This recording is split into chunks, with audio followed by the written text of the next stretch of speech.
Just picture it. It's February 2026. Inside a high-tech command center in Islamabad, Pakistan, top generals are staring at these satellite images, screens showing roads in Kabul, enemy hideouts, ammo depots. They are facing a problem that is entirely of their own making, because the very forces they spent decades creating, well, now they have to destroy them. On that day, Pakistan's defense minister steps up and makes an announcement that seems, well, almost unimaginable. He says Pakistan's patience has finally run out, and he declares an open war. Now, if you know anything at all about Pakistan's history, you'd immediately think, okay, he's got to be talking about their longtime rival, India. But you'd be wrong. The target of this war is the Taliban government in Afghanistan.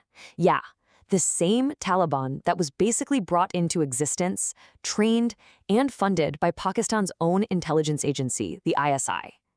So how on earth did we get to this point? How did Pakistan's greatest strategic asset turn into its absolute worst nightmare?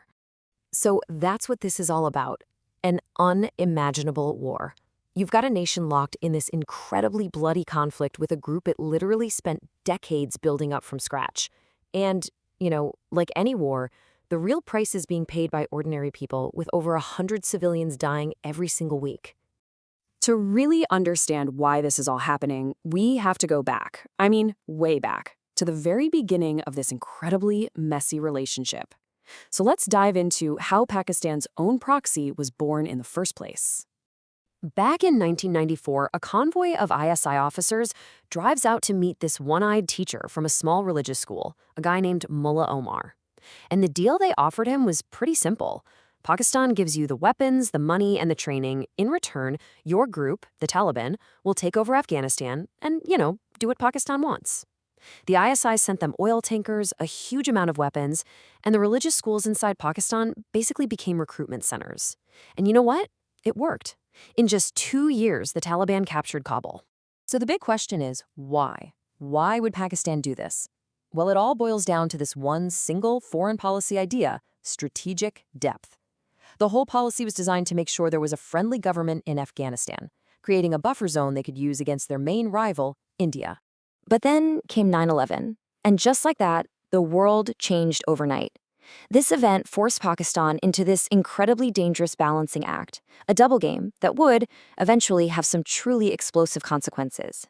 So for the next 20 years, Pakistan basically played both sides of the fence. Publicly, they were a key ally to the United States in the war on terror.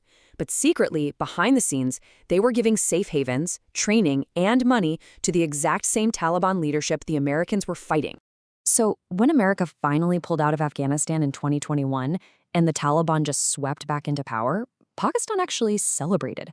The prime minister at the time, Imran Khan, even said that Afghans had broken the chains of slavery. Pakistan thought its long game had worked perfectly. Their puppets were finally back in charge. But there was one thing they didn't count on: a power that you create out of religious fanaticism. You can't really control it. It plays by its own rules. And from that fire, a new group emerged, the Tehreek-e-Taliban Pakistan, or TTP, the Pakistani Taliban. These guys were students from the very same schools they fought right alongside the Afghan Taliban, but now they had turned their guns on their original creator, Pakistan itself. And the consequences of this double game? Well, they didn't take very long to show up. The monster that Pakistan helped create was now knocking on its own door, and it was ready to unleash an unimaginable horror on its former masters. In December of 2014, the TTP showed everyone its true face. Terrorists stormed the Army Public School in Peshawar. They went from classroom to classroom, just firing at anything that moved. They murdered 132 children, some of them as young as 8 years old.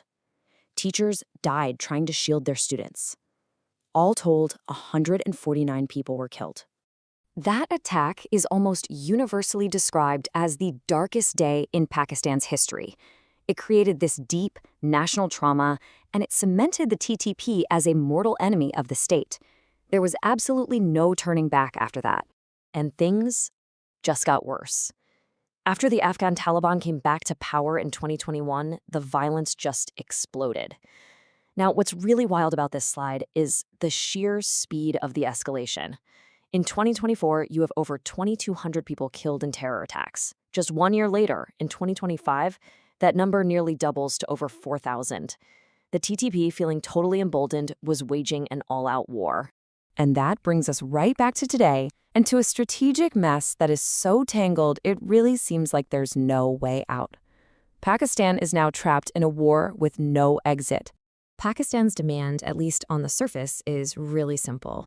The Afghan Taliban, their old friends, are giving a safe place to hide to the TTP, their deadliest enemy. So they're demanding that the Taliban take strict action, get rid of the TTP from Afghan territory. But here's the impossible choice for the Afghan Taliban. If they attack the TTP like Pakistan wants, they are terrified that thousands of these battle-hardened TTP fighters will just defect to their worst enemy, ISIS-Khorasan, and that would create an even bigger problem inside Afghanistan for them. So what do? They're stuck. Their solution has been to just do nothing, which has led directly to this war. And in those last 2 weeks of February 2026, everything just spiraled completely out of control.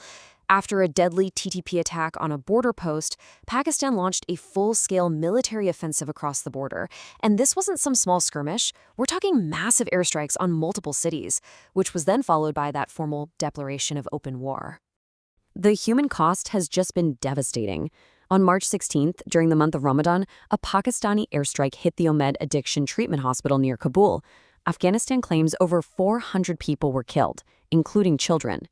The images of hospital beds lying in the rubble, well, they sparked outrage all over the world.